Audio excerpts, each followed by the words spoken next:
जिस समय में हमारा होता है अमृत बेला, उस समय का गायन है। क्योंकि वो जो सन्यासी होते हैं वो भी तो सुबह को उठते हैं ना, गीत वगैरह कीर्तन वगैरह करते रहते हैं, सिखाते रहते हैं। और फिर वो हो कीर्तन करते हैं तो बड़े ढोल मजीरे बजा करके कितना धमचक्कर मचाते। अभी तो थोड़ा दूर है, हाँ सुबह को आवाज आती है दूर दूर से उनके कीर्तन आदि की, परंतु वो तो बहुत आवाज करते हैं। अरे लाउड स्पीकर लगा लगा के आवाज करते हैं,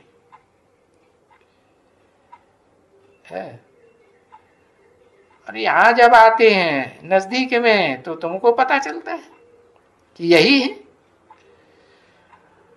और तुम बच्चों को तो बाप ने सिखाया है, ये आवाज के धमचक्कर से परे जाना है या आवाज में आते रहना है?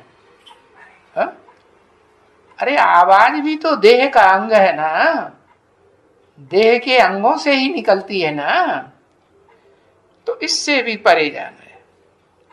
क्योंकि देह विनाशी, तो आवाज भी एक दिन क्या होगा? अरे विनाश सामने खड़ा है, एटम बम बन चुके हैं, तो ये दुनिया आवाज करने वाली खलास होगी या रह जाएगी?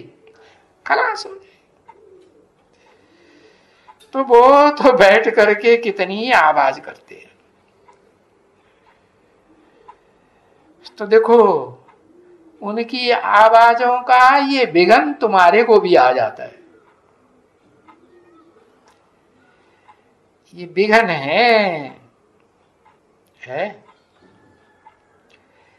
जो शूटिंग पीरियड में तुम ब्राह्मणों के बीच में भी ये विघन करने वाले अधूरे ब्राह्मण घुस पड़ते हैं।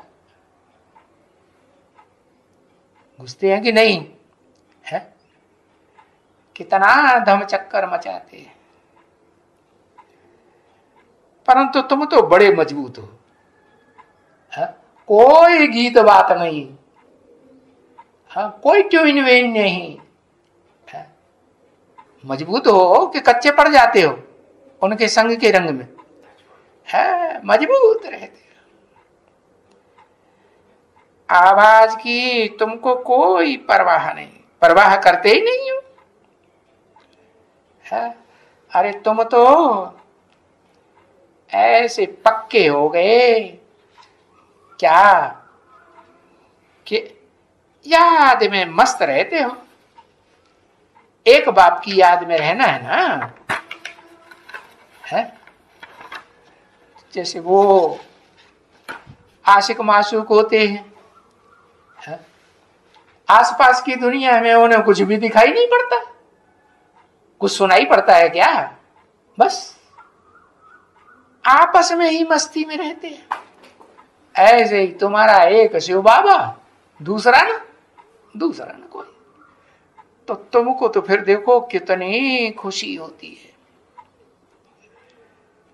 क्योंकि तुम समझ जाते हो, और समझ करके आत्मा को तुम्हारे को ज्ञान का तीसरा नेत्र मिलता है।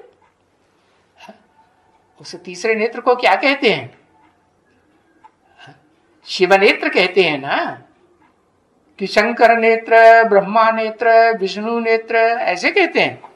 नहीं, शिव नेत्र का मतलब ही है जो सदा शिव ज्योति रूप में ही स्थिर रहता है। ओम शांति।